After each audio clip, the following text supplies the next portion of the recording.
Ladies and gentlemen, behold the playing field of the Redemption trading card game. The big blue box to your left is considered the field of play, in play, or a player's territory. To the right is considered out of play. In order to properly understand just how every part of the field works, we're also going to go through the 5 phases of a turn. Those 5 little octagons you see to your bottom left indicate the 5 phases of a turn in the Redemption card game. From left to right, and from the beginning of the turn to the end of the turn, the phases are the draw phase, the upkeep phase, the preparation phase, the battle phase, and the discard phase. When players start a game, they choose their deck, customized as decks tend to be in trading card games, and they're placed in the area where the deck is supposed to go. The deck is properly shuffled and usually offered to the opponent to cut. Both players begin the game by drawing an 8-card hand. If any lost souls are ever drawn throughout the course of the game, they are immediately placed in a player's land of bondage in their territory, and a card is drawn to replace them in the hand. The player who draws the most amount of lost souls goes first. If the amount of lost souls by both players is 0, or if they draw the same amount of lost souls, then a random means of selecting is used instead, such as flipping a coin or rock, paper, scissors. The first turn for both players, both the draw phase and the upkeep phase are skipped. For more basic games, the upkeep phase is almost always skipped, which is to say that it's uneventful. The draw phase is simply when the player's turn starts and the player draws 3 cards from the top of their deck to begin their turn. Not 1 card, 3. In Redemption, a turn starts by a player drawing 3 cards. This draw phase, however, is skipped for both players on their first turn. Usually the first turn of a game is not eventful whatsoever.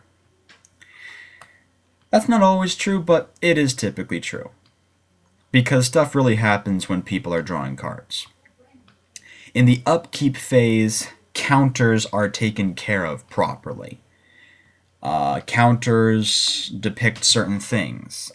Poison, it can determine experience, it can determine disease, it can determine set aside turns. You don't really know how any of that works yet because we haven't looked at some of the more advanced rules. So the upkeep phase more or less is skipped most of the time. The preparation phase is one of the most important phases. In the preparation phase, you may do any of the following things. You may place a character, hero or evil character, into your territory in the proper area. You may do this any amount of times during your preparation phase. You may place an artifact face down in your artifact pile as often as you like. You can activate an artifact by placing it face up on the artifact pile, or by flipping a face down artifact on your artifact pile face up. This you can only do once per turn. You may place a site into your territory. You may take a site from your territory or your hand and place a lost soul in your land of bondage into that site. You may set a character aside by using what is known as a set aside enhancement. You may return a character from your set aside area and place it back into your territory if the timing is correct. You may place a weapon class enhancement on a warrior class character in your territory. You may place a fortress on the fortress pile. At this time, it becomes active. And you may place or remove a card in a fortress according to the timing on that fortress. That is your preparation phase. Basically the time where you place cards onto the field. Then you enter into the battle phase. The battle phase is exceedingly complicated, and it's going to take an entirely new video in order to completely go over all the different concepts of battle in the game of Redemption. For now, let's just skip the battle phase, but understand that the battle phase follows the preparation phase. Lastly, you enter the discard phase.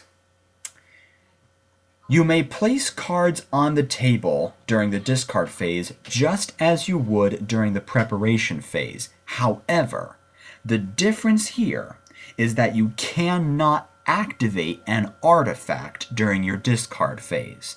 You may place an artifact face down, but you cannot activate an artifact during your discard phase. You may deactivate an artifact, but you cannot activate another artifact during your discard phase. When you've played all the cards that you can, your hand must be no larger than 8 cards. If your hand is larger than 8 cards, you must discard cards from your hand until your hand consists of 8 cards. 8 cards or less, mind you. There is one exception.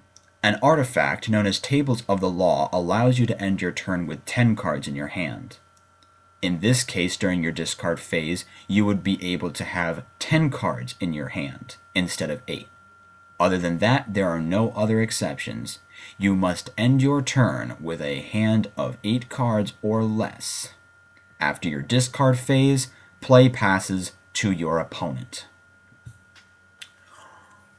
When you rescue a lost soul, and you will learn just how that is done during the battle phase video, a lost soul from your opponent is placed in your Land of Redemption, which is considered out of play. When your Land of Redemption has 5 lost souls in it, you win the game of Redemption. This is true for Type 1 Redemption. There is a different way to play Redemption, which is similar, but the deck building rules are very different, and you have to have 7 lost souls in your Land of Redemption in order to win. Regardless, when you have the appropriate number of lost souls in your Land of Redemption, you win the game. One last note. You draw 3 cards during your draw phase. Understand, however, that if a player decks themselves, unlike in other card games, the game does not end. When a player decks themselves, they are simply at a disadvantage because they can no longer draw cards. However, the game continues as normal. So that consists of the phases and the battlefield. This is not the battlefield. This is your territory. We will get into the battlefield in the next video, where we undertake all the complications that come with the battle phase.